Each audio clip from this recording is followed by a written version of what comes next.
So let's take a moment of silence for our fallen friend, Gobta. He never stood a chance. Once you see that his training was going to involve Milim, I'm so happy that Rimuru collectively said what any viewer who's been paying attention should say is, oh, that ain't good. And the worst part, Gobta just had to level up Digimon style. Poor Ranga got roped in too.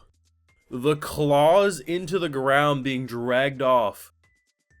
As it's very possible we'll never see these two again. That is the type of comedy I love to see in Slime. And for an episode that I truly think did literally everything perfect, the meeting to get out of debt, the fight between Masayuki, and most importantly the conversation with Masayuki to get everyone caught up to speed, this was perfect. I have those full live reactions over on Patreon. If you want to see my full and good thought to any of these tensura episodes, you know it's going to be over there exclusively. So, Masayuki versus Gobta, I was excited for. And I figured, like, walking in, this was my base prediction. I kind of talked about it last week. I was like, okay, the fight's going to happen. There's probably going to be something from Gobta's side. And our boy's gonna forfeit. Like, that was the most obvious outcome, because there's no way he could just forfeit at the start, because it blue balls us too much and we wouldn't get to see whatever he was hiding. We knew he was hiding something, because, I mean, hell, even Raphael was like, you know, not wanting to spoil the plot last week. Turns out the secret move is basically Digimon. We fuse Ranga and Gobta together to create literally that one Digimon from the first series. And honestly, it was a fantastic design. But it didn't go exactly how I thought, because I really thought it was going to be like, he was going to trip and fall, or he would, before it happened, he'd be like, you know what?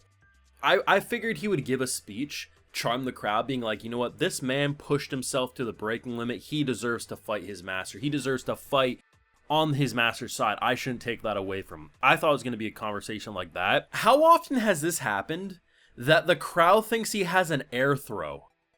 Because our boy does this 90-degree angle maneuver because his head moves back, and Gobta just crashes out into the wall, and he gets the W. And the fact that the crowd thinks he did that, no, he pulled a Nord from I Parry Everything and just passed out while flying the dragon. Like, that's basically the equivalent of what just happened. But the idea that he's just like, you know what, he proved it, I'm walking away. Like, I expected that, but it's the way the crowd bullshits themselves, because we know about the Chosen One skill. We know this skill just, like, unless you're someone who can resist his skill, which is very few and far between characters, the crowd collectively being like, you know what, it's kind of like a challenge for the Demon Lord. I can take care of your tournaments any day of the week, you know, maybe get stronger, or you know what, I'm gonna let you have this, but don't cross the line, because I'll be here to stop you. Just so over the top, and the fact that my boy literally walked into that meeting thinking he was dead. He thought it was Last Supper. It wasn't just going to be Gobta's death with Milim training him. He thought it was going to be his death with a head on a spike because he crossed Demon Lord Rimuru. The idea that when he gets the invitation, it's like, okay.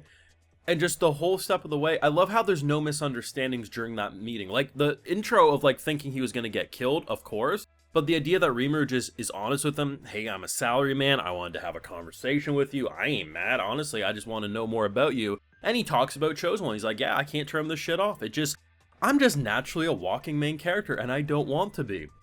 The idea that we form such a strong alliance with this man is perfect, because immediately what I said when we first met Masayuki, and we were progressing towards Rimuru, I thought to myself, their personalities would mesh. If we remove the gimmick that the world is trying to turn him into the MC, their personalities feel like they could vibe if each side's allies weren't trying to have conflict with the other. And that's exactly what we ended up getting, and it was just so beautiful because it was funny, it was charming, but most importantly, it solves an issue in a way that I think is quite believable given the circumstances. And I'm sure there's going to be some people who maybe wanted the fight to last longer, and sure, if it was a more actual both characters were trying to fight, of course, but we're going up against a man who can't fight, has just been on casual mode, auto-clicker play, and somehow has got to the end boss.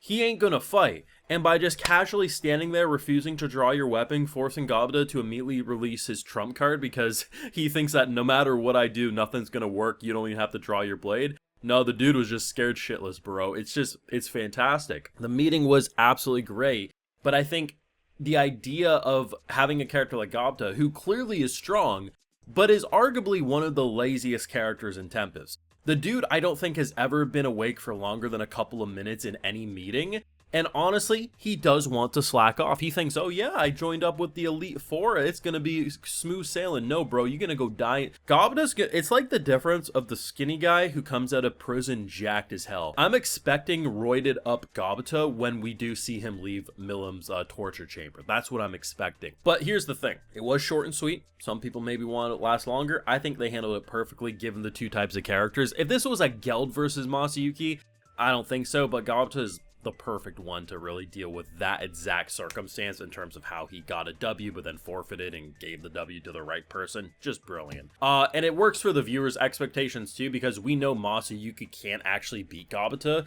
So the idea of him giving him the title, it doesn't feel unwarranted. It's like, no, quite literally, if you would have connected that attack, you would have died. So it just feels rewarding. But the intro was good. So 3-4 episodes back, give or take, we had a bit of a debt problem, and we can't just, say, hey, we'll pay you back later, or we can give you this. Like, we needed a certain type of currency to pay it off, and Mama Beauty comes in, and it's a TARDIS. Like, literally, she opens her purse, and it's that long, and it just pours out 10,000 gold. But the best part about the whole situation was the intimidating aura. So, this is what I like about this show, is that peace doesn't guarantee forever. Like, maybe deals will be made, but it's a situation where they can be allies right now, but if Rimuru messes up, or, someone like Diablo caused a ruckus and Rimuru didn't stop it, they wouldn't be allies. And I love the idea that things aren't forever, and it can break, but you intrigue me enough that I am willing to see this through for now. But if you go against human, it's just different things like that is really nice to see in terms of the political side of the show. But the best part was when she basically looks at Diablo and says, what are you going to do about this boy? He's kind of the worst of the worst, like, what's going to happen? And Rimuru doesn't quite say this, but it's pretty much saying, I'll spank him. Yeah, if he gets rowdy, I'll take care of him. And she immediately just drops her guard like, what? Because Diablo's kind of built different, but the idea that Rimuru personally is like, I will take care of it. Rimuru is such an interesting beast of a leader because he says things and it's not like, oh, we will do this collectively because of this. No, he's like saying, I'm big enough. I'm a big dog. I got this handled. Even though he says it so casually and charming, but that's basically how it's interpreted and the immediate aura goes away. Like, this was just a perfect episode. I have literally no complaints. It was charming, it was funny, it had the right type of action, and it gave me more Masayuki greatness. What more could you ask for? But RIP Gobta, we ain't ever seeing this little bastard again. And if we do, he's gonna be roided out of his mind. Let me know what you're feeling though down below. Be sure to leave a like if you enjoyed, subscribe if you're new around here, of course ring that bell, and like I mentioned, full live reactions over on Patreon, and hey, while you're over there, I'll just give you a video shout out. So today we got Gabby G, Attack Owl, Dude Guy Man, Ender Wolf, Gomison, Matter Paradoxa, Count Viscount, Ciaris, Ryuki, and we also have Zuda. So I appreciate the support, everyone. Please take care, and you'll have a good one.